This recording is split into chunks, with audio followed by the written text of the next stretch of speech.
L'Hebdo CoPro, une émission présentée par Isabelle Dahan, fondatrice de monimmeuble.com, en partenariat avec Agence Étoile, la passion et le savoir-faire au service de vos projets immobiliers. Un grand bonjour à nos auditrices et auditeurs. Les besoins de logement et d'aménagement urbain au sein du Grand Paris restent essentiels à l'attractivité de la métropole. Pourtant, les conséquences de la crise sanitaire pourraient bien figer l'économie comme la transition écologique et mettre en cause les grands chantiers d'avenir. Dans ce contexte exceptionnel, les professionnels de la chaîne immobilière et du bâtiment ont une responsabilité commune. C'est pour cela que différents acteurs du monde de l'immobilier et de l'architecture lancent l'Alliance des professionnels de l'urbanisme et de l'immobilier du Grand Paris.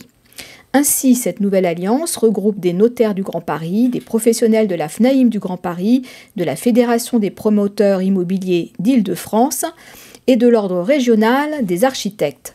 Cette période particulière doit rassembler les énergies, les expériences et les compétences de chacun.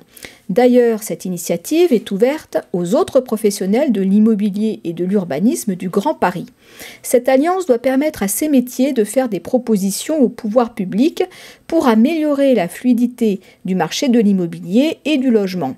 Dans un premier temps, il s'agit de faire évoluer les méthodes de travail avec les collectivités locales. Comme l'explique Marc Villan, président de la FPI Île-de-France, les professionnels de l'immobilier ont fait d'énormes efforts pour être au rendez-vous de la dématérialisation. Les notaires ont fait un effort important également pour s'équiper. Le grand absent de la digitalisation, ce sont les collectivités. Pourquoi ne pas anticiper pour la fin de l'année 2020 les objectifs fixés pour janvier 2022 par le législateur en termes de dématérialisation des échanges ? En effet, les enjeux sont importants car il faut absolument éviter tout allongement inutile des délais de décision, notamment pour les autorisations d'urbanisme, les déclarations d'intention d'aliéner ou les avis techniques comme les conformités d'assainissement. De fait, les collectivités doivent s'équiper rapidement pour instruire les dossiers de manière dématérialisée. Ce groupement propose donc de les accompagner et de mettre à leur disposition leurs expériences et compétences pour le travail à distance et la numérisation.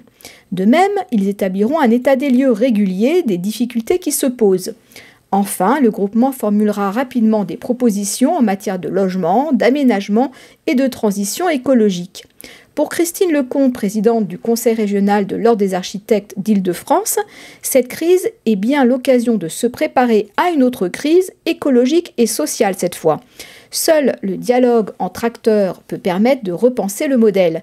Il est temps de mobiliser les savoir-faire et d'associer toutes les forces pour les mettre au service de la population, des élus et de l'économie locale. On se retrouve lundi prochain pour la chronique Hebdo CoPro.